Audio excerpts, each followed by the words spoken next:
On s'intéresse dans cette vidéo aux caractéristiques de l'image d'un objet formé par une lentille mince convergente. Le point commun entre l'appareil photo d'un mobile, un vidéoprojecteur et une loupe, c'est que ces trois dispositifs contiennent tous les trois des lentilles convergentes. Nous allons définir ici ce qu'est une lentille mince convergente. Une lentille est taillée dans un milieu transparent pour la lumière, comme le verre, du plastique ou bien des matériaux organiques, de manière à ce que ses faces soient bombées, soit vers l'extérieur, les faces sont alors dites convexes, soit vers l'intérieur, les faces sont dites concaves.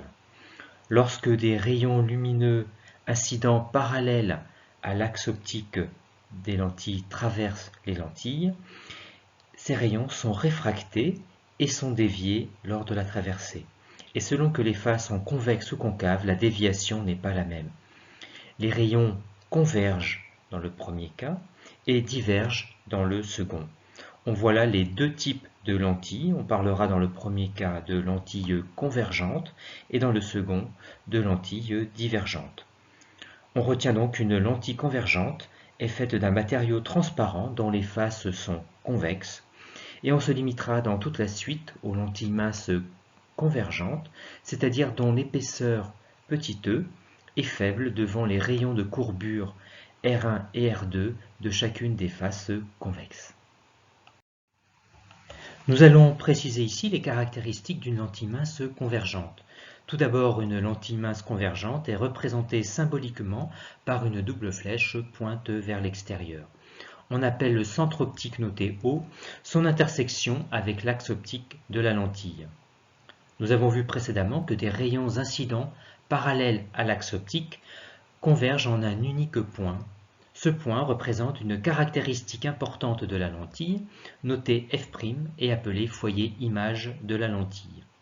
Sa distance à la lentille, notée F', est appelée distance focale. Si on change cette fois-ci le sens de propagation de la lumière et qu'on fait passer les rayons incidents tous par ce même point, mais situé du coup devant la lentille pour la lumière, alors d'après le principe de retour inverse de la lumière qui va emprunter le même chemin quel que soit le sens de propagation, les rayons ressortiront tous parallèles à l'axe optique. Ce point situé maintenant devant la lentille par rapport à la lumière est symétrique de F', est un autre point caractéristique de la lentille, il est noté F et appelé foyer objet de la lentille. On retient donc qu'une lentille représentée par une double flèche possède deux foyers, un foyer objet devant la lentille et image placée derrière la lentille et située tous les deux à une égale distance de la lentille, appelée distance focale. On retient également que tout rayon incident parallèle à l'axe optique ressort par F' et que tout rayon passant par le point F ressort parallèlement à l'axe optique. Et on retient aussi que tout rayon passant par le centre optique O n'est pas dévié. L'objectif est maintenant de prévoir les caractéristiques d'une image d'un objet donné par une lentille grâce à la modélisation de celle-ci vue juste avant. Et nous allons le faire ici de manière graphique. Tout d'abord, ce que l'on appelle l'objet, c'est par exemple un paysage, ou bien une diapositive animée dans le cas d'un vidéoprojecteur, ou encore ici un simple stylo. Et l'image est ce qui se forme sur l'écran du mobile, ou bien sur l'écran de projection, ou bien encore qui ne peut être vu uniquement que par l'œil dans le cas d'une loupe. On qualifiera dans ce cas cette image de virtuelle car non projetable sur un écran. Au contraire, les autres images seront qualifiées de réelles. Dans toute la suite, un objet sera modélisé par un segment fléché AB, caractérisant une dimension et une orientation. De même, son image sera modélisée par un segment fléché A'B'. Voyons sur cet exemple comment construire l'image A'B' de l'objet plan AB, placé ici devant la lentille. Pour cela, l'objectif est de construire d'abord l'image B', sachant que l'information de B est portée par l'infinité des rayons lumineux que B émet et qui convergent après la lentille. Son image B' qui donne la même information ne peut donc être qu'à l'intersection de ces rayons lumineux. En pratique, on construit seulement les 3 rayons particuliers issus de B et dont on sait parfaitement comment ils émergent de la lentille. Tout d'abord, le rayon issu de B et passant par le centre optique O n'est pas dévié.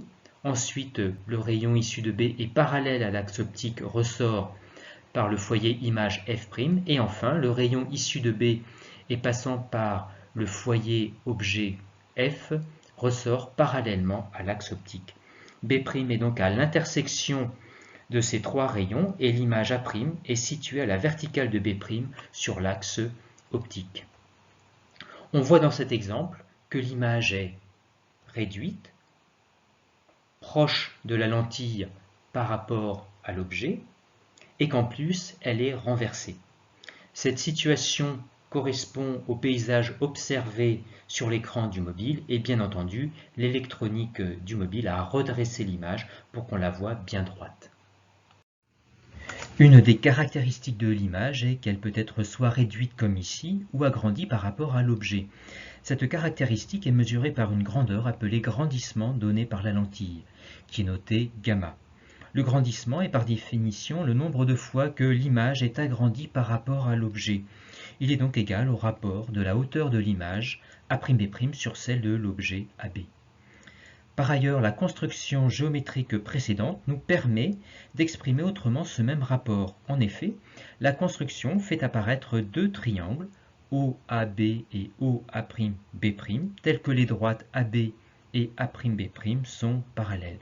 On peut donc appliquer le théorème de Thalès, selon lequel le rapport A'B' sur AB est aussi égal au rapport OA' sur OA.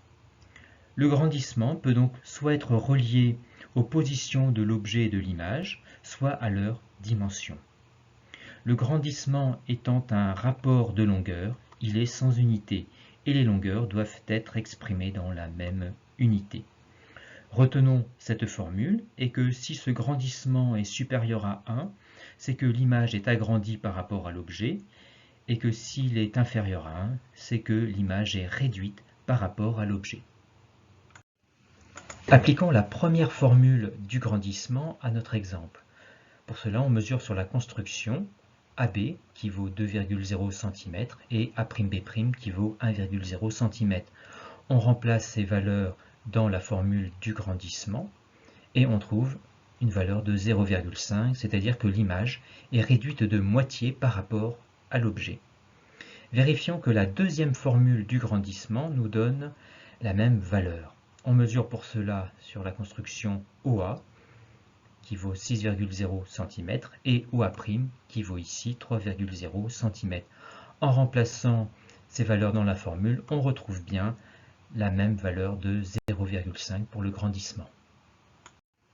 Et pour finir, intéressons-nous à la constitution de l'œil.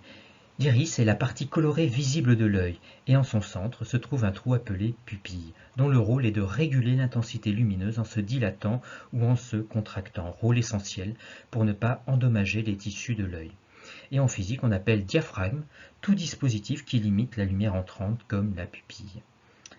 La lumière entrant par la pupille traverse ensuite différents milieux transparents, mais le rôle le plus important est celui du cristallin dont les faces sont bombées vers l'extérieur et se comporte donc comme une lentille convergente. Il a pour rôle de faire converger les rayons lumineux vers la rétine qui regroupe les récepteurs lumineux en lien avec le cerveau via le nerf optique. La rétine joue donc le rôle d'un écran. En définitive, on retient qu'un œil peut être modélisé par 3 éléments, un diaphragme, une lentille convergente et un écran.